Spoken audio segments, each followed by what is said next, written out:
welcome to Property Question Time, the show where you can ask your property-related questions to our panel of industry experts.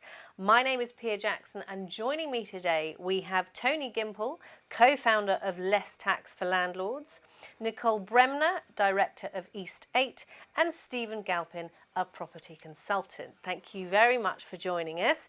Now I'm going to start with you, Tony. Very important question. Do I need HMRC clearance for my tax affairs? Almost certainly not. The only time you need to get HMRC clearance is when you're querying a specific point, such as Section 162 incorporation relief, which is when you move personally owned properties into a limited company and want to ensure that you don't have to pay stamp duty and capital gains tax as part of the transaction. Generally speaking, HMRC non-statutory clearance is not required. In any event, that clearance is not available if HMRC don't think there are any genuine points of law that need clarifying. And in any event, HMRC will not give you tax advice. A lot of people in the market do seem to make this virtue out of getting non-statutory clearance. Frankly, in the majority of cases, it simply isn't necessary, and if you're working with a suitably qualified and experienced advisor, they will know that what they're advising or what you want to do is already inside the rules. Tony, thank you very much. You are definitely the man in the know. Right, Nicole. My house has 4 bedrooms and only 1 family bathroom. Should I convert one of the smaller bedrooms into a bathroom, or will it decrease the value of my property? Interesting question, and it does depend on how many people are living there. If you have 4 people living there, for example, and you have 1 family bathroom, I can imagine that getting out in the morning is quite a task. And waiting for people to use the bathroom is also quite a task. So I would recommend, yes, increasing the number of bathrooms. As a general rule of thumb, these days people like to have 1.5 baths per bedroom. 1.5 bedrooms per bathroom. So that could be a half bath or a WC, or that could be a full wet room or a full family bathroom. But just try and look at increasing the number of bathrooms for the property. And it could actually increase its value because there are more bathrooms available in that particular home, and it's more useful for people to have those additional, even if it's just a toilet under the stairs, that can be very useful as well. But having a small bedroom converted into a bathroom or a wet room is quite beneficial, depending on the number of people you're living who are living in the property.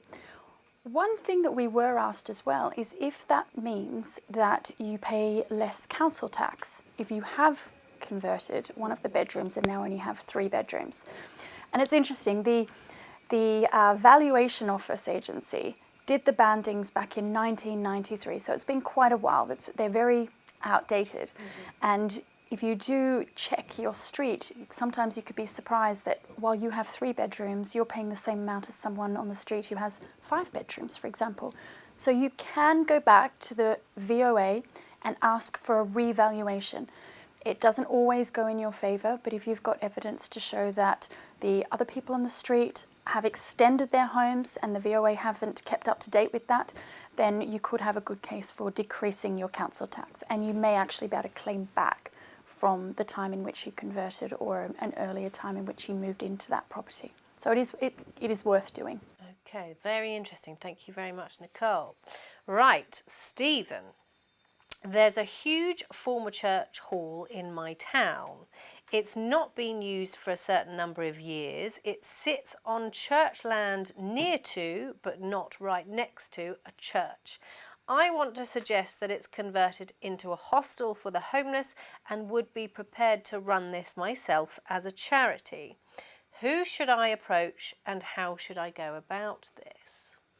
Well, once again, not an easy question to answer, and I think what we have to start off with here is the basis of the charity.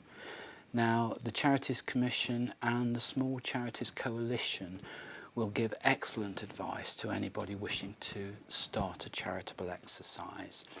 But I do wonder whether it may be better to approach an existing local charity and perhaps contemplate this under their umbrella. It might be an awful lot easier.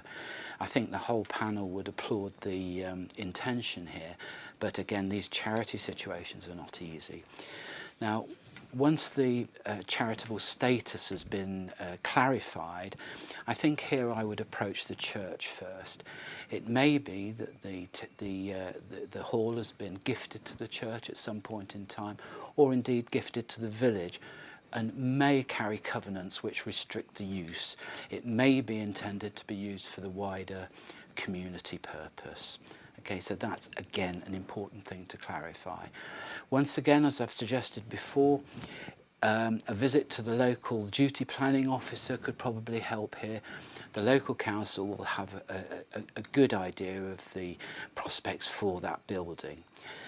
Now, moving on to the purpose, the hostel for the homeless, well, as I've said, great idea, but we've seen across the country many care homes closing because of the swathes of legislation governing their health and safety regulations.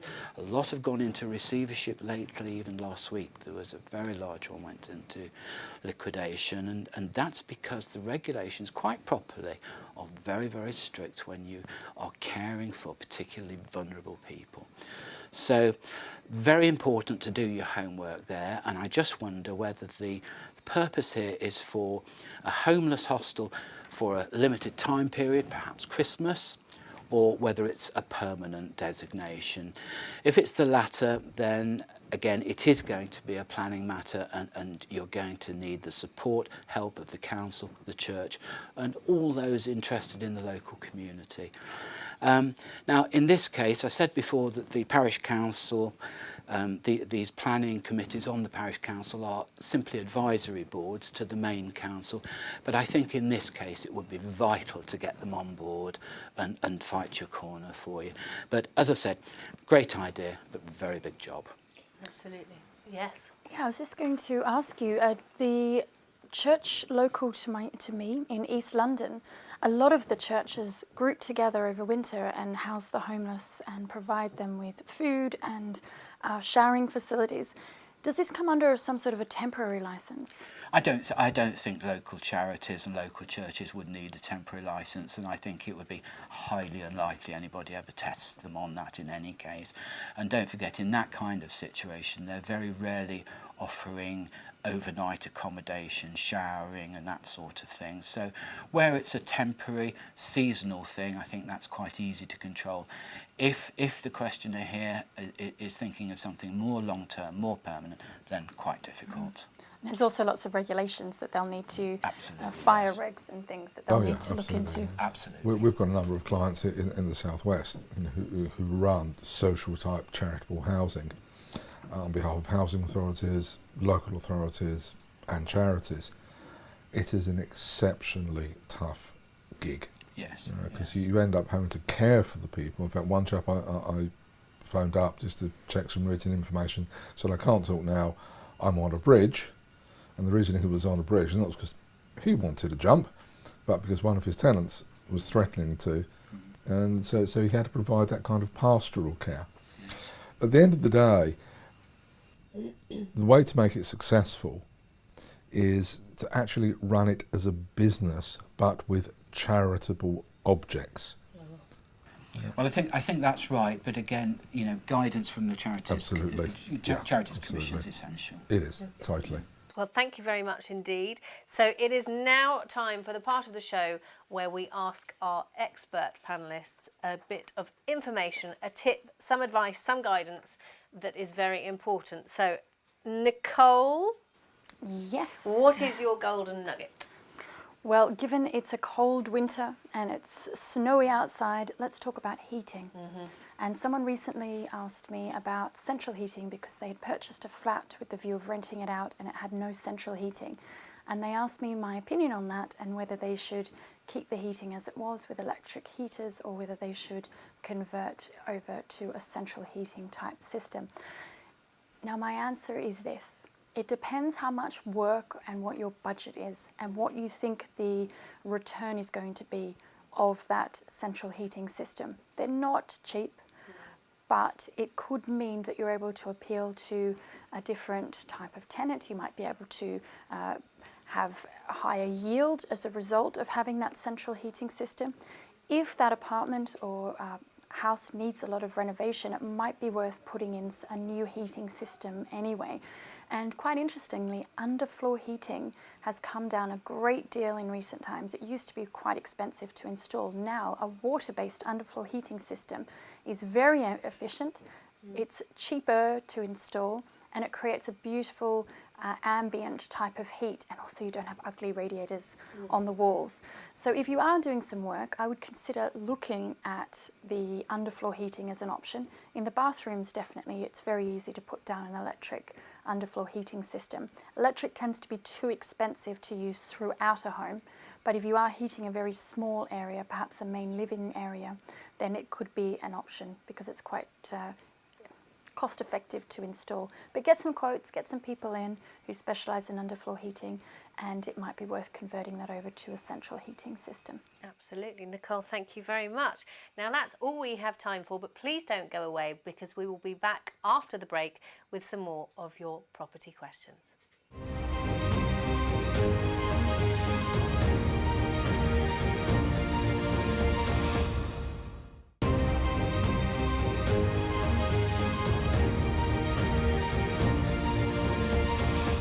Welcome back to Property Question Time. My name is Pia Jackson and our expert panellists today are Tony Gimple, Nicole Bremner and Stephen Galpin. Now Tony, I am going to start with you. Our question is, I've been told that beneficial interest company trusts will help me get over Section 24. Is this true?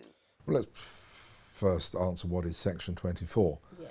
It's one of Gorgeous George's budget measures as a way of penalising landlords.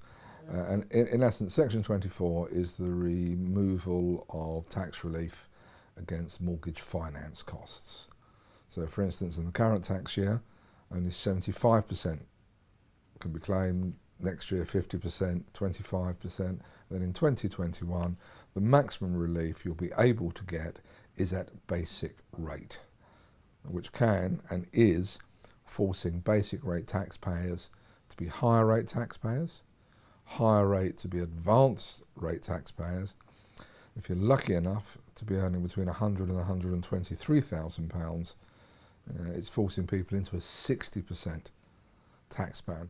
It was a very astute tax raising move against an easy target, landlords, and it is having serious effect. It's forcing people out of the market, but it's also creating an opportunity for those who have liquidity or who can raise liquidity to take advantage of other people's hard work. But such is business. So going back to the core of the question, beneficial interest company trusts. These are used to transfer what is called the beneficial interest, the equity and income of a property, not the physical ownership, into a standalone trust, which will need barrister's opinion to set up. But there is a real difference between legal opinion and legal fact. The opinion may well turn out to be fact, but on the other hand, if it doesn't, really difficult to sue a barrister. You know, what do they say about litigation 101? Follow the money. Well, you've got to have your own money to follow it in the first place. Trust law is hugely complex and is certainly not as easy or as tax effective as it used to be. The big problem with beneficial interest company trusts is that they are a breach of your mortgage terms and conditions. The fact that a lender may not choose to pursue you, immaterial. The fact is, if you enter into one, you will be in breach. So you have to seek lender's consent, which almost certainly will not be forthcoming. And there are some lenders, Mortgage Express is a prime example. If you've got a mortgage elsewhere and that lender withdraws the facility or gives you grief in any other way because Mortgage Express are no longer in the market and want to get the hell out, they will jump on the bandwagon. And Mortgage Express were prolific lenders back in the day to buy-to-let landlords, and you should not enter into beneficial interest company trusts lightly. There are consequences to your actions. Okay, thank you very much, Tony. Right, Nicole, I'm looking at an upside-down house, which means that the bedrooms are downstairs and the kitchen and the dining room's upstairs. I'm worried that although I like it, future buyers may not. Is there any precedent? Yeah, they are becoming more and more common, I think, from my experience, because generally there will be a lower ground and a ground level, so the bedrooms will be on the lower ground and the lounge, reception, kitchen areas will be on the upper ground or ground floor, and that tends to be how they're set up. I personally like having the bedrooms on the cooler, quieter, darker areas of the home, while the living areas and the rooms that you spend the most time in, the kitchens, the reception areas, are on the lighter, brighter, less damp areas. So personally, I like them, and I can see that more and more people, more and more of my friends who are renovating their homes are actually putting those in.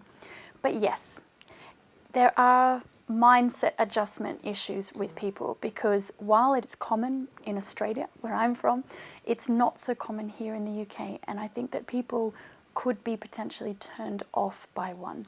So what you need to do is, if you would like to have it as an upside down house for your purposes and enjoy living there, have a look at how easy it would be to convert back to a right way round house should you wish to sell it and you were having problems further down the line, or people were wanting to discount it. It could be very easy, depending on where the plumbing and the core utilities are, just to spin it around again. But I really like them. But for now, you think the mindset is still bedrooms upstairs, everything else downstairs, certainly in this country anyway. Yes, and there are security issues as well around having the bedrooms downstairs in people's minds. Yeah. But I don't think these are insurmountable. I believe that people can see the benefits of having a light, bright area upstairs, as long as it's got access to the garden too. If you think about that, there are ways of putting stairways down to the garden. You get to see the beautiful view of the gardens as well from the upper floor. Well, actually, we're dealing with really quite powerful emotions. Yes. In evolutionary terms, we're naked apes, and there aren't that many ground-dwelling apes. So going to sleep up in the trees in an upper story is a really natural biological response as defence against predators. Personally, I'm not a great fan, I think, for that reason, of upside down houses. However, if you're living somewhere which has got a spectacular view, and it's even more spectacular from the upper stories, then actually there are really good practical reasons, because you want to enjoy the view whilst you're awake. So in essence, that could potentially add value. Yeah. I think also from a security point of view, there's so many items now you can buy so cheaply to install that would give you peace of mind at night if you had your bedrooms at the lower level. I don't really think that's an issue these days, is it? And a good agent will point that out to anybody. Yeah, that's true.